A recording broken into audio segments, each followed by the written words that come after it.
Welcome to 2-minute short and crisp algo trade training from Market Secrets. If you are interested in learning end-to-end algo trading, use the link in the description section to join our ATP program. In this episode, we are going to learn how to place stop loss orders. In the earlier episodes, we have seen how to place a normal order, which is cash and carry order, and how to place an intraday order, that is an MIS order. And there were a lot of questions about how to place the stop loss order, because unlike the UI, from the API side we don't have a specific attribute or specific section where we can pass this information. Like from the UI, while placing orders, right, you can mention whether it's a stop loss order, whether it's a limit order, or whether it's a market order or stop loss market order. So those options, right, you can select from the UI. But from the API side, we don't have any attribute or any option to pass those values. So our only option is to play around these values, to place the different types of order. So this is the script for the normal order, which we have developed in the earlier episodes.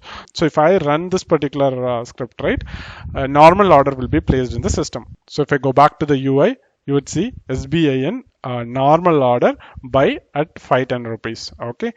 So now what we have to do is, like, we need to, edit this order. So I'm just going to copy it, and I'm commenting these two lines.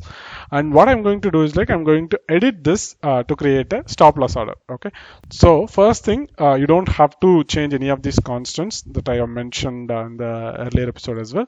So these can stay as such, and the order type is also normal order, and instrument token is also not going to change, transaction type is also not going to change, quantity is also not going to change. Same goes for the disclosed quantity, it's also not changing. So only field that we'll be changing is the trigger price and the price. Okay, first thing is, whenever you place a stop loss order, first thing you need to give is trigger price. So when this order should be triggered. So current SBN price is 558. So I can place the trigger around 590 rupees. So if SBN hits 590 rupees, a stop loss order will be automatically triggered. So now, since I have placed this as a stop loss order, this price should actually be higher than the trigger price. So I cannot have 510 here, so I can update it to 595. So the moment SBI hits 590 rupees, a buy order will be triggered for 595 rupees.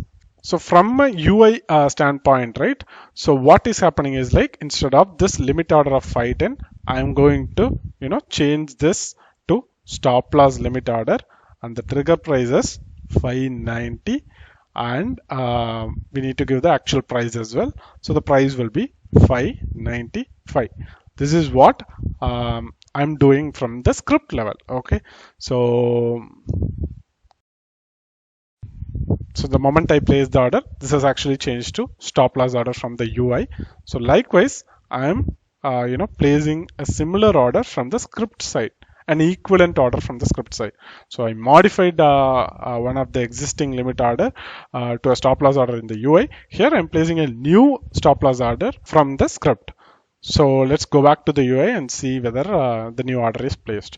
So if you look at here, there are two orders now. The one that was already there and we modified into a stop loss order, and the other one which was placed from the script. Okay, so both will look identical. Okay, so this is the one that I'm not able to differentiate between these two, but if you look at here, right, it looks exactly the similar way.